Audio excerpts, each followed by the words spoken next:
ဆိုတော့ရှေ့စားဖျက်ခင်ကျေးဇူးကိုချီးမွမ်းနေဆိုတော့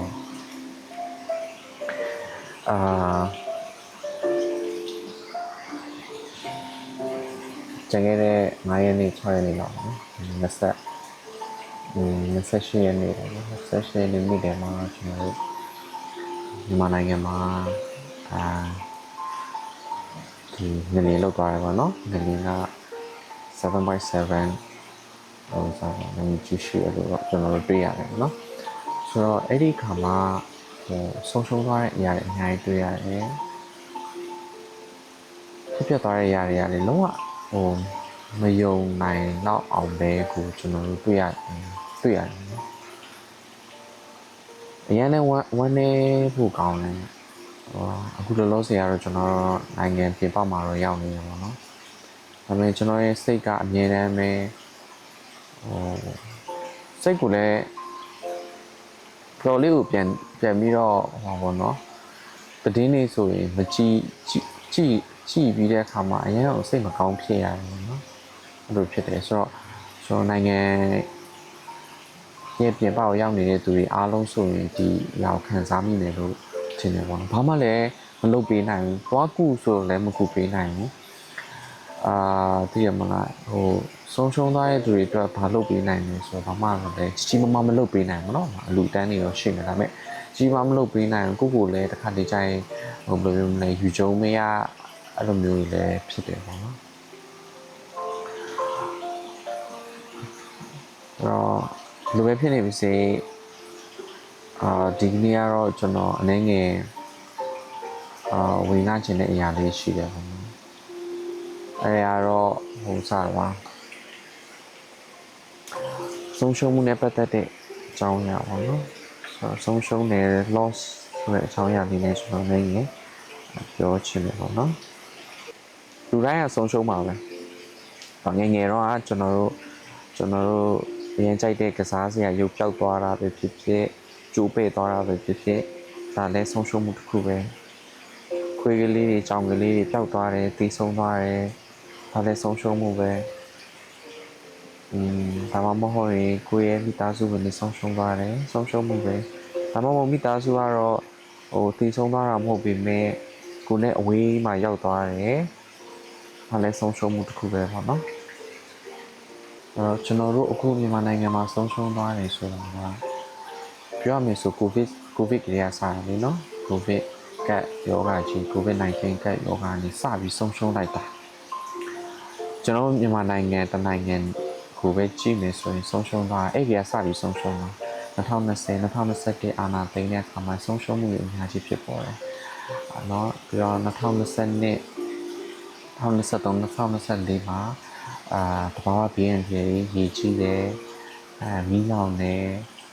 စစ်ဖြစ်တယ်နောက်ပြီးတော့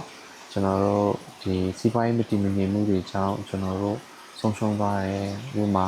ရုံးပန်ထဲမှာပတ်စံ300ရှိတယ်ဆိုလို့ရှိရင်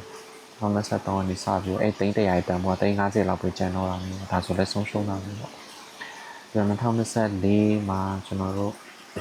ရေးကြီးတယ်ကြီးကျယ်ပဲเนาะအခု2025မှာလည်းကျွန်တော်ငလျင်လုပ်တယ်မြန်မာနိုင်ငံရဲ့ဆုံးရှုံးမှုတွေရမ်းများနေရပေါ့နော်နိုင်ငံချီလိုက်ကိုချီပြီးတော့လည်းဆုံးရှုံးမှုရှိတယ်လို့အိမ်တော်မိသားစုလိုက်မှာလည်းဆုံးရှုံးမှုတွေဆိုတာရှိတယ်အဲ့ဒီဆုံးရှုံးမှုတွေပုံမှာကျွန်တော်တို့ကပါလဲဆိုရင်ပူဆွေးတယ်ဝမ်းနည်းတယ်ဒီအရာတွေပြရနော်အဲ့တော့ကျွန်တော်တို့အနေနဲ့ပေါ့နော်ဒီပူဆွေးဝမ်းနည်းခြင်းဆိုတဲ့အရာနားလည်ဖို့လို့ပေါ့အဲ့လိုနားမလည်ဘူးဆိုရင်ဟိုဘယ်လိုပြောမလဲ healing ဖြစ်တာပေါ့နော်ကိုယ့်ကိုပြန်ပြီးတော့မှစိတ်ပိုင်းဆိုင်ရာကုသတဲ့အခါမှာအနာကျက်ဖို့အတွက်အရန်ကြာနေလိမ့်မယ်ပေါ့နော်အဲ့တော့ဒီပူဆွေးဝမ်းနည်းခြင်း grieving ဆိုတဲ့နောက်မလဲ morning ပေါ့နော်ပူဆွေးဝမ်းနည်းရေးဆိုတဲ့အဓိပ္ပာယ်ကိုကျွန်တော်တို့ကသိဖို့အတွက်လိုအပ်တယ်နော်ချင်ရတဲ့သူဆုံးရှုံးသွားတဲ့အခါမှာပဲဖြစ်နောက်ပြီးတဲ့အခါကျတော့သိဆုံးတဲ့အရာတွေဖြစ်တယ်နောက်ပြီးတဲ့အခါကျတော့ဟိုနှစ်သက်မြတ်လို့တဲ့အရာကိုယ်စီမှာမရှိတော့တဲ့အရာကိုယ်ထံမှာမရှိတော့တဲ့အရာမျိုး grief ကဖြစ်တယ်ဆိုတဲ့အရာကိုတွေ့ရတယ်နော်ဆိုတော့ပူ ပူဆွေးဝမ်းနေတဲ့လို့ပြောတဲ့အခါမှာကျွန်တော်တို့ကခြုံငုံပြီးပြောလို့မရဘူးဒီတယောက်ရဲ့ပူဆွေးဝမ်းနေတာနောက်တစ်ယောက်ရဲ့ပူဆွေးဝမ်းနေတာကိုတူချင်မှတူတယ်ဆိုတော့ကိုယ့်ရဲ့ပူဆွေးဝမ်းနေမှုကအရန်ကိုတီးတီးတန်းတန်းဖြစ်တယ်ပေါ့နော်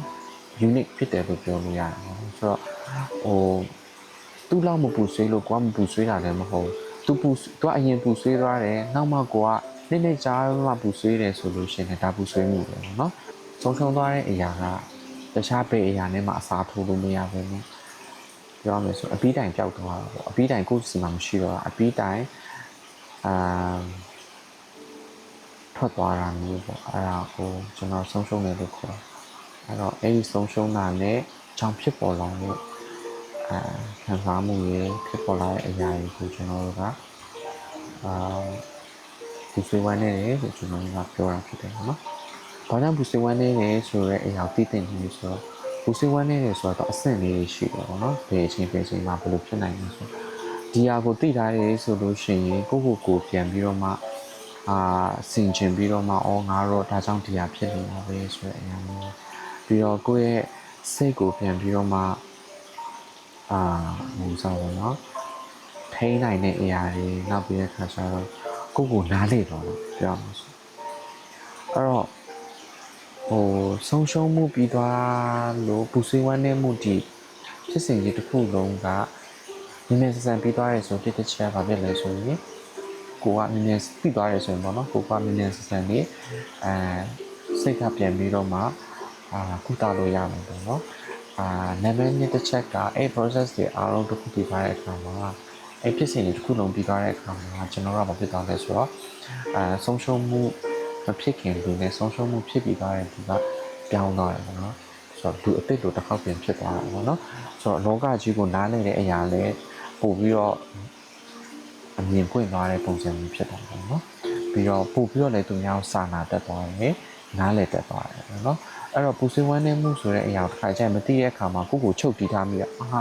ဖြစ်လို့ငါငိုနေသေးရတယ်ဘာဖြစ်လို့ငါတော့ခံစားနေသေးရတယ်ဆိုတော့ကိုယူချုံမရနဲ့အဲ့လိုမျိုးဘယ်လိုပြောမလဲဖြစ်တတ်တယ်ပေါ့အဲ့လိုဆိုလို့ရှိရင်ကိုယ်စိတ်ကိုပြန်ပြီးတော့မှပြင်ပန်းစီတယ်ပေါ့နော်ဆိုတော့ဒီ grieving process ကိုသိထားမယ်ဆိုလို့ရှိရင်တော့ပို့ပြီးတော့မှကျွန်တော်တို့တက်တာမယ်ဆိုတဲ့အရာလေးကိုကျွန်တော်တို့တွေ့ရတယ်ပေါ့နော်ကျွန်တော်တို့ညီကိုချင်းနဲ့မှာမောင်နှမအချင်းနဲ့မှာတော့မှအဖေတယောက်ဆုံးရှုံးသွားတာကတယောက်နဲ့တယောက်စားပါတော့ကုစုဝင်းနဲ့မှုချင်းမတူဘူးနော်one life gives you tangerines အဲ့ကားရမှာနော်ဆုံးရှုံးရတယ်ဆိုလည်းတော့အမေရဲ့ဆုံးရှုံးမှုပုံစံနဲ့အဖေရဲ့ဆုံးရှုံးမှုပုံစံမတူဆိုတော့အဖေရဲ့ဆုံးရှုံးမှုကကြတော့သူနောက်ဆုံးဒီကနေ့ထိဒီဆုံးရှုံးမှုသူပူဆွေးနေတယ်ဆိုတဲ့အရာကိုကျွန်တော်တွေ့ရတယ်ပေါ့နော်ဒါပေမဲ့အမေကကြတော့လည်းတစ်မျိုးပေါ့နော်အမေရဲ့ဆုံးရှုံးမှုသူ့ရဲ့ပူဆွေးတဲ့ပုံစံမျိုးကလည်းတစ်မျိုးသူသားလေးဆုံးသွားတယ်ဘယ်မှာတော့ကကျွန်တော်ရဲ့အဖေဆုံးသွားတဲ့အခါကျတော့ကျွန်တော်ညီရဲ့ပူဆွေးမှုကျွန်တော်အနေရဲ့ပူဆွေးမှုနဲ့ကျွန်တော်ရဲ့ပူဆွေးမှုကမတူအချိန်ကလည်းမတူကြဘူးခံစားဒီတွေ့ကြုံရတဲ့အတွေ့အကြုံကလည်းမတူဘာလို့လဲဆိုတော့ကျွန်တော်ကမတူတဲ့လူတွေဖြစ်နေလို့မနေတန်ကြောက်ဖြစ်စီဆုံးရှုံးသွားတဲ့သူတွေလည်းလူတော့တင်းချီအဲ့နေမှဆက်ပြီးလို့ရှင်တန်းချီရှိနိုင်တယ်ပေါ့ဒီလူတွေရဲ့ပူဆွေးမှုတွေလည်းမတူဘူးဥပမာကျွန်တော်ဆိုလို့ရှိရင်ဓာတ်ရိုက်ဆုံးရှုံးသွားတဲ့အရာဆိုတာမရှိပေမဲ့ကိုယ်နိုင်ငံကိုလူမျိုးကိုဒီလိုဖြစ်တယ်ဆိုတာကြည့်လိုက်တဲ့အပြင်ကျွန်တော်မှလည်းပူဆွေးရတယ်နော်နောက်တစ်ခုကပူဆွေးမှုမှာကျွန်တော်တို့ကအချိန်ကန့်သက်ထားတယ်ဆိုတာမရှိဘူးအဲ့တော့တချို့ကပြောကြတယ်6လတစ်နှစ်လောက်ကြာရင်တော့လေမိသွားမှာပါပြီးသွားမှာပါလို့တချို့ကဘယ်လိုပဲထင်နေပေါ့နော်အဲ့ဒီလိုမဟုတ်ဘူးဗျသူကဒီပေါ့နော်ဥမာပြမယ်ဆို spring လိုပဲပေါ့နော်လှုပ်ဝေးပြီးတော့တစ်ချိန်ရရင်တော့ပြန်ထွက်လာတာပဲတစ်ချိန်တော့ပြန်ထွက်လာတယ်ပေါ့နော်ဆိုတော့ဒီချိန်မှာဒိန်းဆိုဒါပြီးသွားပါပြီဆိုအဲ့ဒီလိုမဟုတ်ဘူးပေါ့နော်အဲ့တော့တချို့က maybe 6လလောက်နဲ့တစ်နှစ်လောက်နဲ့ပူဆွေးဝမ်းနေမှုကတက်တာလာနိုင်တယ်လို့တချို့ကကြတော့လေ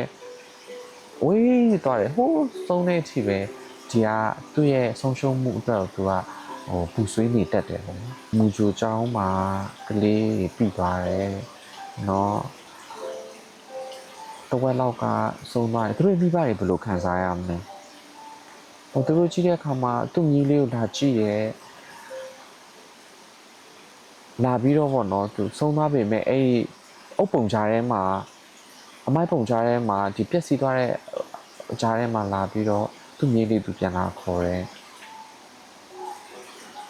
သူ့သမီးကဒီအုပ်ပုံမှာဆုံးသွားပါတယ်ဆိုပြီးတော့မှကြည့်ပြီးတော့ဝမ်းနေရတယ်အဖေဆုံးသွားတယ်အမေဆုံးသွားတယ်အိုးဒီလူတွေကျွန်တော်စဉ်းစားလိုက်တဲ့အခါမှာလေသူတို့ရဲ့ပူဆွေးမှုကတော်တော်လေးကိုကြီးမားလွန်းတယ်ပေါ့နော်ပြောရမယ်ဆိုရင်နိုင်ငံအလိုက်လည်းကြီးမားလွန်းဒါကြီးကဘယ်လိုပြောမလဲဘယ်သူမှဖြစ်ချင်လို့ဖြစ်လာတာလည်းမဟုတ်ဘူးပေါ့နော်ရုတ်တရက်ကြီးဖြစ်သွားတယ်မျက်စိတမိတ်ချင်းဖြစ်သွားတယ်ဆိုတဲ့အခါကျတော့ပြောရမယ်ဆိုရင်တော်တော်လေးကိုခံစားရမှာဖြစ်တယ်ပေါ့နော်တက်တူရွယ်သူကလေးတွေကိုမိဘတွေကသွားကြည့်ပြီးဆုံးရှုံးသွားတဲ့သူရဲ့ကလေးတွေကိုပြန်လဲပြီးတော့တတိယပြီးတော့ပူဆွေးတာလည်းဖြစ်နိုင်တယ်တက်ကြီးရွယ်ကိုမိဘတွေကိုသွားလူကြီးတွေကိုတွေ့ပြီးတော့မှကိုမိဘဆိုတဲ့အရာမျိုးလည်းဖြစ်နိုင်တယ်ကိုကလေးကြိုက်တဲ့အစားအစာကိုမိဘကြိုက်တဲ့အစားအစာအဝတ်အစားအသုံးဆောင်ဒီအရာတွေကြည့်ပြီးတော့လည်းပူဆွေးနိုင်တာဖြစ်နိုင်တယ်ပေါ့နော်အဲ့တော့6လတစ်နှစ်အတွင်းမှာပူဆွေးမှုကတက်တာသွားနိုင်တယ်ဆိုတာဘယ်သူမှမပြောနိုင်ဘူးဆိုတော့ပူဆွေးဝမ်းနည်းမှုမှာက time limit မရှိဘူးပေါ့နော်သူအဝေးကြီးသူကဘယ်လိုပြောမလဲဆက်သွားတဲ့အရာဖြစ်တယ်ပေါ့အဲကြောင့်တစ်ခါလေကျရင်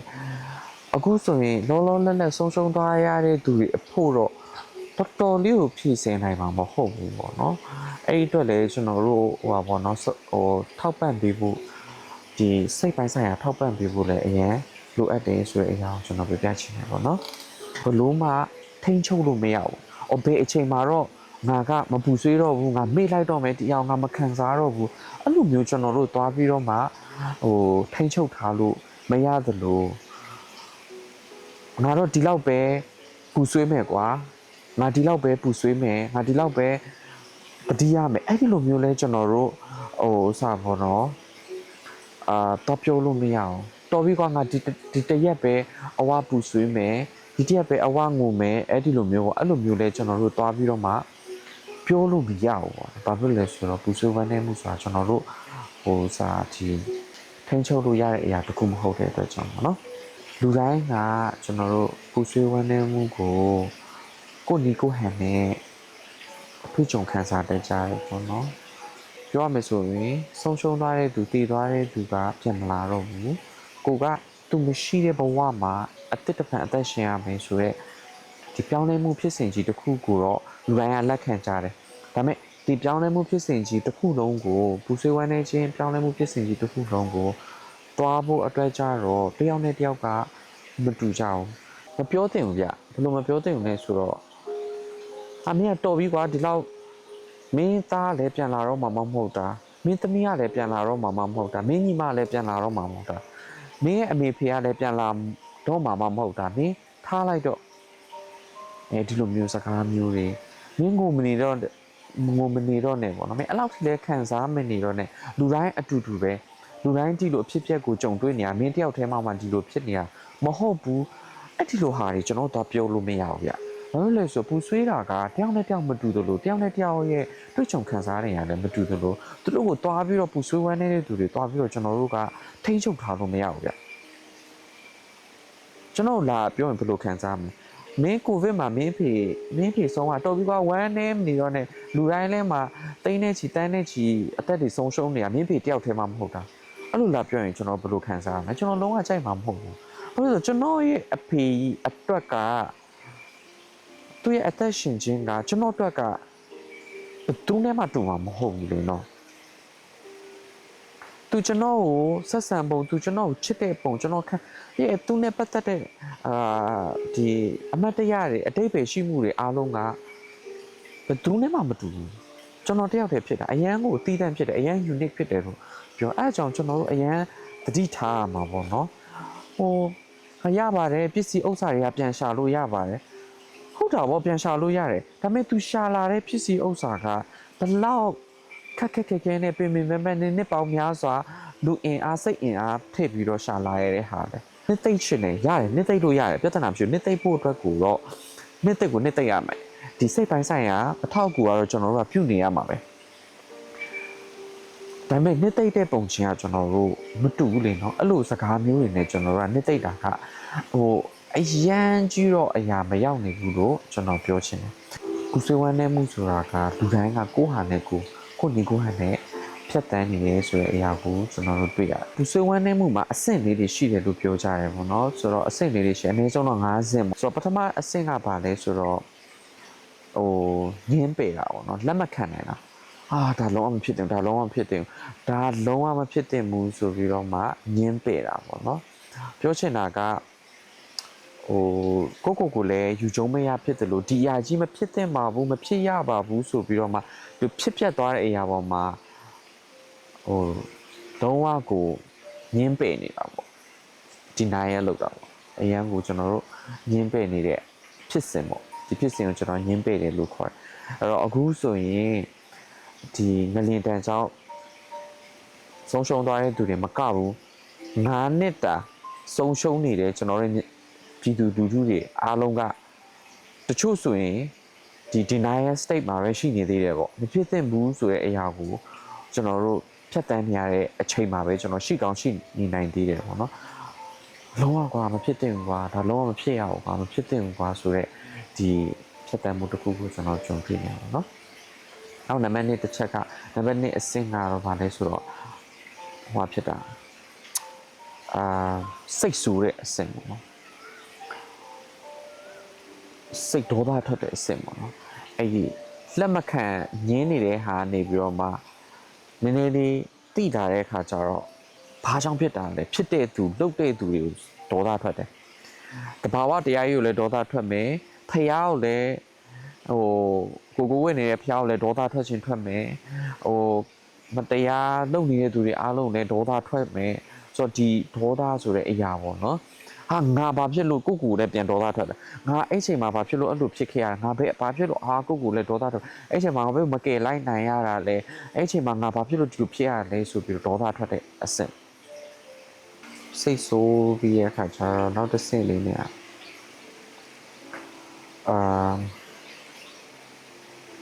ရှာဖွေတယ်ပေါ့နော်အဲ့သဘောတူညီမှုတစ်ခုရှာဖွေလာတာဥပမာဆိုရင်တရားဖြစ်တယ်ဆိုရင်ဒါကြောင့်လားဒါဆိုလို့ရှိရင်တော့ဒီလိုကြောင့်ဖြစ်ကောင်းဖြစ်နိုင်တယ်ဆိုပြီးတော့အကြောင်းတရားလေးတွေရှာဖွေလာတာပေါ့ကိုပြန်ပြီးစစ်တာပေါ့နော်ဒီလိုကြောင့်ဖြစ်လာနိုင်တာပဲဒီလိုကြောင့်ဖြစ်လာနိုင်တာဂျားရဲမှာအဲ့လိုညအောင်ကိုတွေးလာတဲ့အဆင့်ပေါ့နော်အဲ့တော့အဲ့ဒီအဆင့်ပြီးသွားတဲ့အခါကျရင်တော့နောက်တစ်ဆင့်ကပါလဲဆိုရင် depression ဝင်တဲ့အဆင့်ပေါ့ depression အားလုံးသိရစိတ်သက်ကြတဲ့အဆင့်ပေါ့လုံးဝဘာမှမလုပ်နိုင်တော့စိတ်သက်ကြသွားတယ်ဘာလို့လဲဆိုတော့သူတဖြည်းဖြည်းနဲ့လက်ခံဖို့အတွက်ကိုဖြစ်လာတာပေါ့နော်လက်ခံဖို့အဆင့်ဖြစ်လာ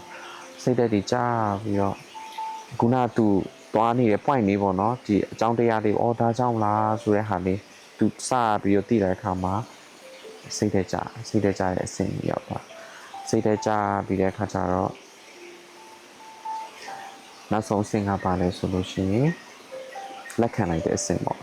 ငါဆုံးရှုံးသွားပြီဆိုတဲ့ဟာလက်ခံလိုက်တဲ့အဆင့်အဲ့ဒီ50အနည်းဆုံးတော့အဲ့ဒီ50ကိုကျွန်တော်ဖြတ်တန်းရတယ်ဆိုတော့နောက်ဆုံး acceptance ရောက်ဖို့เนาะဒီ denial เนาะညင်းပယ်တာနေနောက်ဆုံးအဆင့်လက်ခံတဲ့ acceptance အထိရောက်ဖို့ဆိုလို့ရှိရင်ချို့က6လချို့ကတစ်နှစ်တချို့ကတစ်သက်လုံးပြီးတော့ခုနကျွန်တော်ပြောထားတဲ့အဆင့်တွေကတစ်ဆင့်ပြီးတစ်ဆင့်ဟိုဖြစ်သွားတချို့မှာတော့အဲ့လိုမျိုးဖြစ်သွားတယ်ပေါ့နော်အဲ့လိုမျိုးကျွန်တော်မှာတော့အဲ့လိုမျိုးဖြစ်တယ်ကျွန်တော်အဖေဆုံးရှုံးပြီးတဲ့အခါမှာအဲ့လိုအဆင့်တိုင်းလေးကိုတော်တော်စင်တူလေးကိုကျွန်တော်ကဒီဝန်နေတဲ့ပူဆွေးဝန်နေတဲ့ process ကိုကျွန်တော်ဖြတ်တန်းရတယ်ပေါ့နော်ပထမတော့ကျွန်တော်မျက်စိရှိမှာပဲလေဆုံးသွားတာဘာမှလက်မခံနိုင်ဘူးအချိန်တိုင်း24နာရီရှိနေတာမဟုတ်ဒီနက်စီဆရာဝန်နဲ့အိမ်မှာပဲကိုယ့်ကိုဓာတ်မှန်ရိုက်တာတော့အိမ်မှာပဲကိုယ့်ကိုခေါ်ရိုက်ကိုယ့်ကိုစီးထိုးပေးရတယ်ကိုယ့်ကိုစီးတိုက်ရတယ်ကိုတယောက်ကိုပဲလှုပ်ပေးရတယ်ကျတော့ဆုံးရှုံးသွားတဲ့အခါမှာအရန်ညင်းတာမဖြစ်သင့်ဘူးအပါမဆုံးသင့်ဘူးအပါကွာအရန်ညင်းတယ်အဲ့ဒီအဆင့်အပြင်စိတ်ဆူတယ်ငါစေးရုံမတင်လိုက်လို့ဖြစ်တာနောက်ကငါဒေါသထွက်ပြီးတဲ့အခါကျတော့ ဘာဖြစ်ဆုံးသွားတယ်ဟာအနည်းဆုံးတော့အကောင်းဆုံးလုပ်ပေးလိုက်နိုင်တယ်ဆိုရက်ဟာမျိုး point လေးတွေကျွန်တော်ရှာလာတယ်အဲ့ဒါပြီးရင်ကျွန်တော် depression ဖြစ်တယ်မစားနိုင်မတောင်းနိုင်ပြီးတော့အဲ့လိုဖြစ်တယ်နောက်ပြီးတော့မှ acceptance ကိုကျွန်တော်ရောက်သွား acceptance ရောက်တဲ့ဟာတိတ်တောင်မကြသေးဘူးကျွန်တော်တို့အခု9နှစ်ရှိပြီတော့အပါဆုံးတဲ့ဟာဆိုလို့ရှိရင်4နှစ်ရှိထဲမှာရှိပြီအဲ့လိုသွားတယ်ပေါ့ဒါပေမဲ့တချို့သူတွေကကျတော့အဲ့လိုမဟုတ် depression အရင်ဝင်ခြင်းဝင်နေတယ်မှာဒါမှမဟုတ်ဒီဟာရရောသမမှုညာအဆင့်ညာအမျိုးမျိုးဖြစ်တယ်ဒါပေမဲ့ကျွန်တော်တို့အဓိကတည်တင်တာကတော့ဒီလိုအဆင့်လေးတွေကျွန်တော်တို့ရှိတယ်ဆိုတဲ့အရာတော့ကျွန်တော်တို့ program နဲ့တည်တင်နေလို့ကျွန်တော်ပြောပြချင်တယ်ပေါ့နော်စိတ်ခံစားချက်တစ်ခုကြောင့်ပဲဖြစ်လာတဲ့အရာမဟုတ်ဘူးပူဆွေးဝမ်းနေဆိုတာဆိုတော့ပြောချင်တာကပူဆွေးဝမ်းနေတယ်ဆိုတာကကျွန်တော်မြန်မာလိုဆိုတော့ပူဆွေးတယ်ပေါ့နော်ပူဆွေးတယ်ဝမ်းနေတယ်ဆိုတော့ပူဆွေးဝမ်းနေတယ်ဆိုတော့တစ်ဆက်တည်းလာပေါ့အဲ့ဒီမှာဝမ်းနေတယ်ဆိုတဲ့အရာပါတယ်အဲ့တော့ပူဆွေးဝမ်းနေတယ်လို့ပြောလိုက်ပြီဆိုလို့ရှိရင်သူခံစားချက်ကဝမ်းနေတာတခုပဲဆိုတဲ့ဟာကိုကျွန်တော်ခံစားမိတတ်တဲ့ကြမဟုတ်ဘူးเนาะပူဆွေးတယ်ဝမ်းနေတယ်ဆိုတဲ့အရာကခံစားမှုတစ်ခုဝမ်းနေတယ်ဆိုတဲ့ခံစားမှုတစ်ခုတည်းကိုခံစားစေရမှာမဟုတ်စိတ်ဆိုးတဲ့ဟာဒေါသဖြစ်တဲ့ဟာလည်းခံစားနိုင်တယ်နောက်ပြီးတဲ့အခါကျလို့ရှိရင်စိတ်ပူပင်တာစိတ်လှုပ်ရှားတာနောက်ပြီးတော့အခါတကြိုင်လည်း joy ဆိုတဲ့အရာလည်းခံစားစိတ်သက်သာရာရသွားတဲ့အရာမျိုးလည်းခံစားနိုင်ဒါပူဆွေးမှုတွေမှာပါနိုင်တယ်နောက်ပြီးတော့ဥမာဆိုလို့ရှိရင်ပါဘောနော်ဒီအားကြတာသူတို့မှာတော့ဖြစ်ရှိတယ်ငါမှတော့မရှိတော့ဘူးသူမှာတော့တာသမီလေးနဲ့ရှိတယ်ငါမှမရှိတော့ဘူးတချို့ဆိုရင်တော့ကလေးဆုံးကပြန်ပြီးမမွေးနိုင်တော့ဘူးလေမွေးတော့မှဒီလိုထက်ထူကလေးပြန်ရတော့မှမဟုတ်ဘူးလေဟုတ်တယ်မလားအဲ့တော့သူများတာသမီတွေကြည့်ပြီးတော့လည်းကျွန်တော်တို့အားကြတဲ့အရာလေးရှိမယ်တချို့ကတော့မျောလင့်ခြင်းခံစားရမယ်တချို့ကကြတော့စိတ်အလိုမကျတတိကောက်ဖြစ်တာတွေခံစားရမယ်တချို့ကကြတော့စိတ်ရှုပ်ထွေးတာတွေခံစားရမယ်အဲ့တော့ခံစားမှုတစ်ခုတည်းမဟုတ်ဘူးဆွေးရဲဆိုတာဝမ်းနေတာတစ်ခုတည်းမဟုတ်တခြားဒီခုနကျွန်တော်ပြောသွားတဲ့အရာတွေလည်းခံစားနိုင်ရတယ်ဆိုတဲ့အရာကိုကျွန်တော်သိထားဖို့လိုအပ်တယ်ပေါ့နော် physical ပေါ့နော်ဒီခန္ဓာကိုယ်တစ်ခုလုံးကျွန်တော်ခံစားတဲ့အရာတွေဖြစ်တယ်ပေါ့နော်အဲ့တော့ဘယ်လိုခံစားရမလဲဆိုရင်ကျွန်တော်အိတ်တဲ့အချိန်တွေမမှန်တော့ဘူးအိတ်တဲ့ဒီပုံစံတွေကမမှန်တော့ဥမာအရင်တော့က10နိုင်8နိုင်နေဆိုရင်အခုကအစောကြီးအိတ်သွားတာလည်းဖြစ်နိုင်တော့ဟိုနောက်ကျတစ်နိုင်နှစ်နိုင်လောက်မှထပြီးတော့ဘယ်လိုပြောမလဲအိတ်တာလည်းဖြစ်နိုင်တယ်ပေါ့နော်